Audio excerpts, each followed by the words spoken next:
Assalamualaikum warahmatullahi wabarakatuh. Kami dari kelompok 2 mata kuliah filsafat yang beranggotakan Anissa Dina Utami, Muhammad Himi Ananta Azhar, Rahma Isabel Zulia, dan Wati Jazilatul Hamidah. Di sini kami akan menjelaskan sedikit materi. Yang pertama, mengenai cabang filsafat menurut beberapa tokoh. Yang kedua, cabang pokok filsafat. Yang ketiga, metode filsafat. Dan yang terakhir, hubungan filsafat, ilmu pengetahuan, dan agama. Cabang-cabang filsafat menurut beberapa tokoh. Mengenai pemetaan cabang-cabang filsafat, para ahli filsafat memiliki pandangan yang cukup beragam satu sama lain. Cabang filsafat menurut para ahli berikut ini adalah rumusan yang diberikan para ahli filsafat terkait dengan cabang-cabang filsafat, di antaranya. 1. Menurut H. de Vos, ia menggolongkan filsafat menjadi beberapa bagian sebagai berikut: metafisika, logika, ajaran tentang ilmu pengetahuan, filsafat alam, filsafat kebudayaan, filsafat sejarah, etika, estetika, dan antropologi. Menurut Profesor Albert Casper, ia membagi persoalan-persoalan filsafat menjadi 6 bagian, yakni masalah teologis, masalah metafisik, masalah epistemologi, masalah etika, masalah politik, masalah sejarah. Menurut Dr. Richard H. Popkin dan Dr. Alfred Stoll membagi pembahasan filsafat ke dalam 7 bagian, yakni bagian 1 etika, bagian 2 filsafat politik, bagian 3 metafisika, bagian 4 filsafat agama, bagian 5 teori pengetahuan, bagian 6 logika, bagian 7 filsafat kontemporer. Menurut Dr. M.J. yang mengatakan bahwa filsafat merupakan ilmu kesatuan yang terdiri dari 3 wilayah persoalan, yakni lingkungan persoalan keadaan atau metafisika manusia, alam, dan seterusnya. Lingkungan persoalan pengetahuan atau teori kebenaran, teori pengetahuan, dan logika. Lingkungan persoalan nilai atau teori nilai estetika, etika yang bernilai berdasarkan religi. Beberapa definisi dan pembagian yang sudah dipaparkan tadi dapat disimpulkan bahwa cabang-cabang filsafat yang besar mencakup cabang ontologi, epistemologi, dan aksiologi. Sedangkan cabang khusus filsafat terdiri dari filsafat bahasa, filsafat matematika, filsafat agama, dan lain sebagainya. Baik, saya akan melanjutkan materi yang diterangkan oleh teman saya, yaitu cabang pokok filsafat, ontologi, epistemologi, dan aksiologi. Nah, yang pertama yaitu ontologi. Ontologi berasal dari bahasa Yunani yaitu ontos, berarti yang berada, dalam kurung being, dan logos berarti pikiran atau logik. Jadi, ontologi berarti ilmu yang membahas tentang hakikat sesuatu yang ada atau berada, atau dengan kata lain artinya ilmu yang mempelajari tentang yang ada, atau dapat dikatakan berwujud dan berdasarkan pada logika.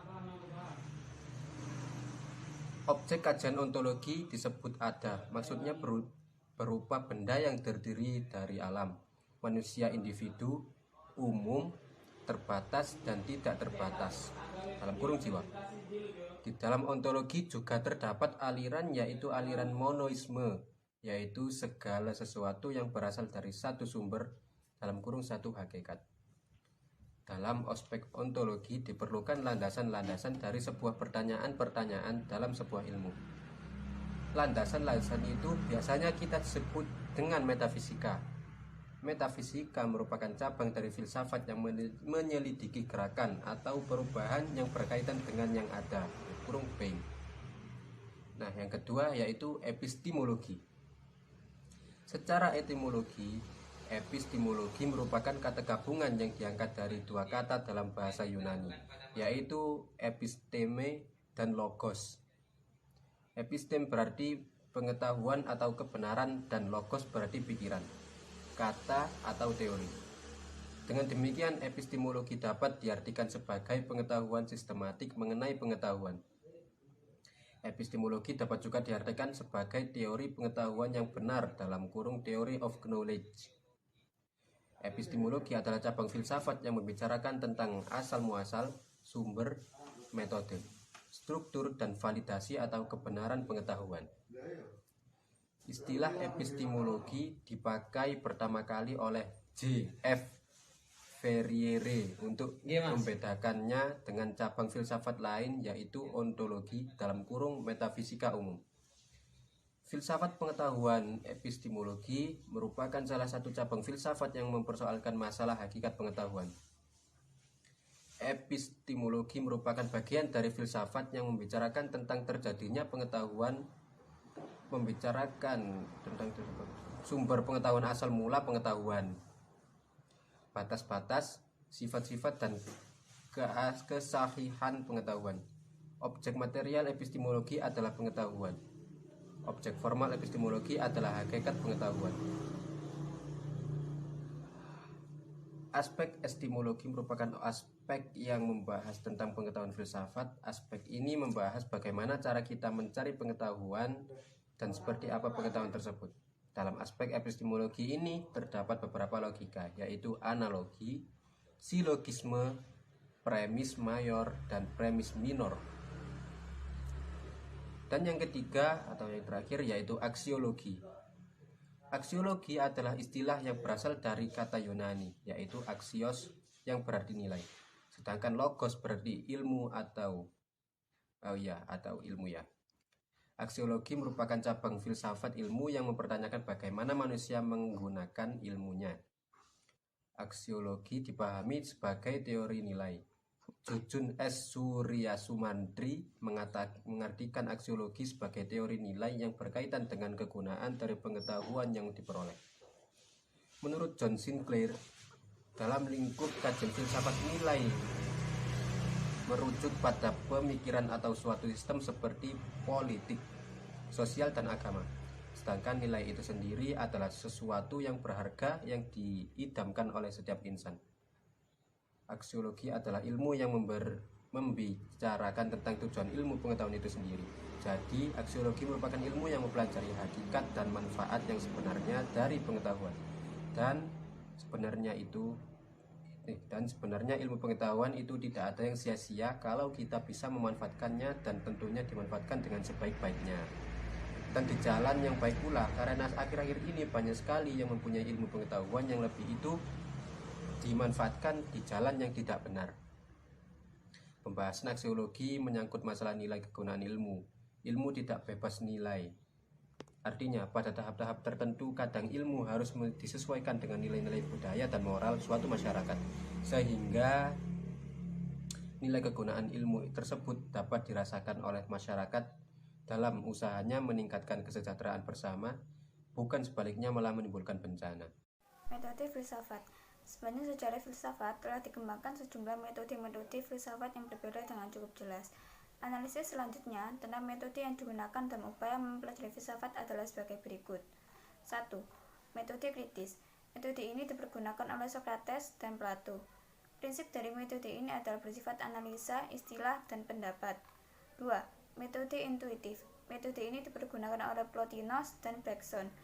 Metode pada dasarnya bersandar pada introspeksi, intuitif, dan dengan pemakaian simbol-simbol.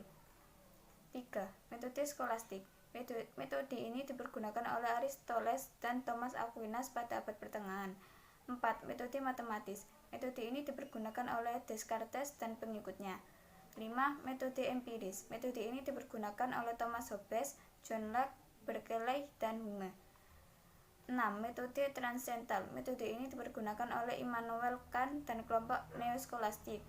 7. Metode dialektis. Metode ini dipergunakan oleh Hegel dan Karl Marx.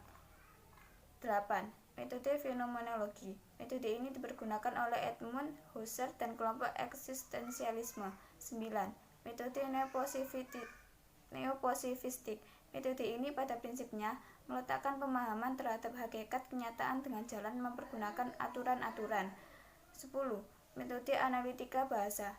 Metode ini dipergunakan oleh Ludwig Wittgenstein. Metode ini pada prinsipnya melakukan analisa berdasarkan hubungan antara filsafat, ilmu pengetahuan, dan agama. Ketiga hal tersebut sangat erat kaitannya dan reflektif terhadap manusia. Ilmu mendasarkan pada akal pikiran lewat pengalaman dan indera. Filsafat mendasarkan pada otoritas akal murni secara bebas dalam penyelidikan terhadap kenyataan dan pengalaman, terutama dikaitkan dengan kehidupan manusia. Sedangkan agama mendasarkan pada otoritas wahyu. Filsafat menurut sejarah Yunani mencakup seluruh bidang ilmu pengetahuan. Sedangkan ilmu pengetahuan adalah seluruh usaha sadar untuk menyelidiki, menemukan, dan meningkatkan pemahaman manusia dari berbagai segi kenyataan dalam alam manusia. Agama yang dimaksud di sini adalah agama samawi, yakni agama yang diwahyukan kepada nabi dan rasulnya. Antara filsafat, ilmu pengetahuan, dan agama sangat berkesinambungan satu sama lain. Pada penyelidikannya, filsafat selalu mencoba menyelesaikan persoalan dan mencari evidensi apodiktik atau mengacu pada kebenaran abadi. Dan ilmu berusaha untuk dapat menjelaskan tentang apa dan bagaimana alam sebenarnya dan bagaimana teori ilmu pengetahuan yang dapat menjelaskan fenomena yang terjadi di alam dengan mempergunakan dalil dan hukum-hukum agama sesuai acuannya. Jadi, dapat diartikan bahwa ilmu, filsafat, dan agama mempunyai suatu titik sentuh antar ketiganya. Hal ini karena sebagai pengetahuan yang dihasilkan dari produk berpikir manusia. Maka ketiganya selain memiliki perbedaan juga bersamaan. Ketiganya, baik filsafat, ilmu pengetahuan, dan agama, merupakan sumber atau wadah untuk menganalisis, menyelidiki secara terperinci tentang permasalahan yang ada. Saya Anissa Dina, perwakilan dari kelompok 2, mengucapkan terima kasih banyak kepada kalian yang telah menyempatkan untuk menonton video kami.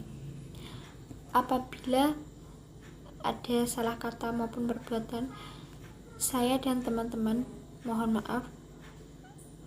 Wabillahi taufiq wal hidayah. Wassalamualaikum warahmatullahi wabarakatuh.